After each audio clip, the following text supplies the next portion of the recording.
Howdy, howdy. Welcome to my Week 13 NCAAF Top 25 rankings. Okay, I've added a couple new things. So, knocked out of the rankings, we have Cincinnati losing to Arizona and USF losing to Navy. Now, the teams I considered putting in was Illinois for beating Maryland by quite a bit, honestly. They looked really good, but I didn't quite put them in there. San Diego State beat Boise State 17 to 7. They've looked really good, but I don't think they're quite in the top 25. And finally, Tulane for beating FAU. They've been looking really good, but I had them just out of the top 25. And so getting us started with the top 25, I have Navy. Navy beat USF, and that's why Navy is in over Tulane. So they're at 25. 24, we have North Texas. North Texas has been looking really good. Destroyed UAB this past week. James Madison is into the rankings. They've just looked better than everyone else. They just beat Appalachian State by 48 points, just not even close. 22, Iowa. The only reason Iowa is still ahead of James Madison, Navy, and North Texas is because I think if they played, they would beat those teams. But I mean, I would love to see Iowa lower than those three. 21 is Georgia Tech.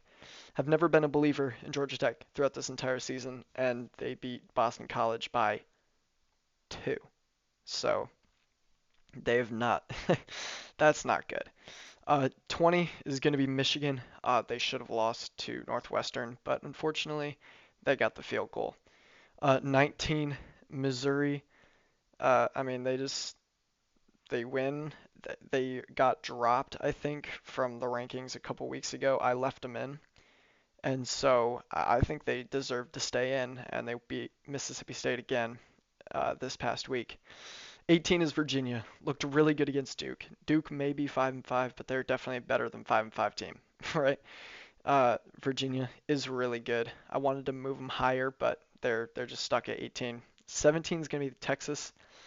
Uh, I mean, oh boy, would I love to drop Texas, but losing to Georgia is that's not a horrible thing. To lose by 25 is different, but it's Georgia. Georgia's really good. So 16 is gonna be Vanderbilt. Vanderbilt is another really good team.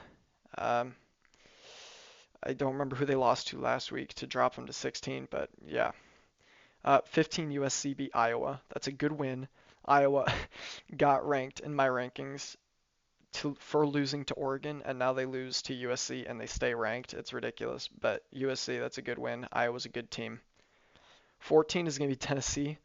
Uh, I think ESPN has them like almost out, like 20 something.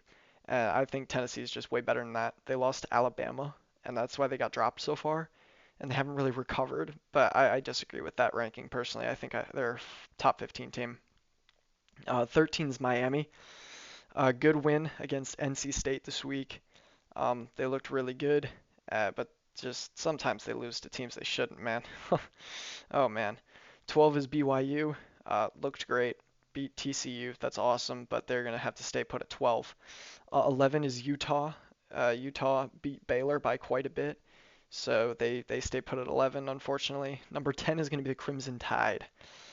They lost to Oklahoma. It was a really close game, but they did lose, and so I felt like it's fair to drop them. 9 is Oregon. Oregon is a team I want to talk about because Oregon lost to one team, being Indiana, one, and they just fell to like the lower half of the top 10, and they haven't ever gotten back. I mean, this team hasn't lost. They keep winning, and yet they're still down in the rankings. But down as in 9 and 10 and 8, like whatever. 8 is Oklahoma for beating Bama. Big win. John Mateer, I believe, is their quarterback. Uh, Guy's looking good. Not necessarily the best guy, or Mateer, something that starts with a J. Anyways, that's not important. 7 is going to be Notre Dame. Beating Pitt is a good win. I never had Pitt ranked, but Pitt is a really good team. They would have made my considered tier last week, but I didn't include that until this week. Number 6 is going to be Texas Tech. Texas Tech is a great team. Just absolutely, I don't even know how to describe how well they just beat UCF. It wasn't close. Texas Tech looked absolutely dominant, and so that's why they're number 6.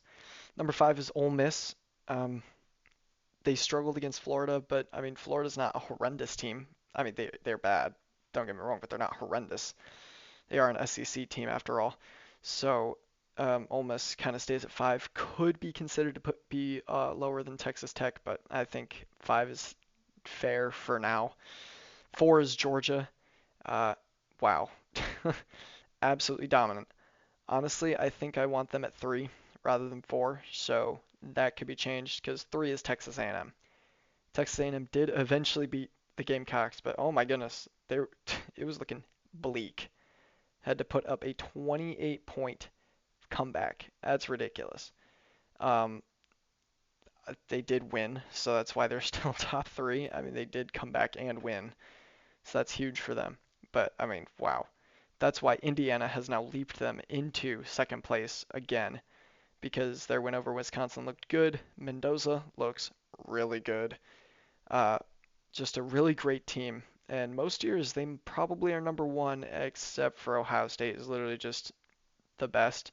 UCLA has looked pretty good recently, and Ohio State made them look like they were Fresno State. Yeesh.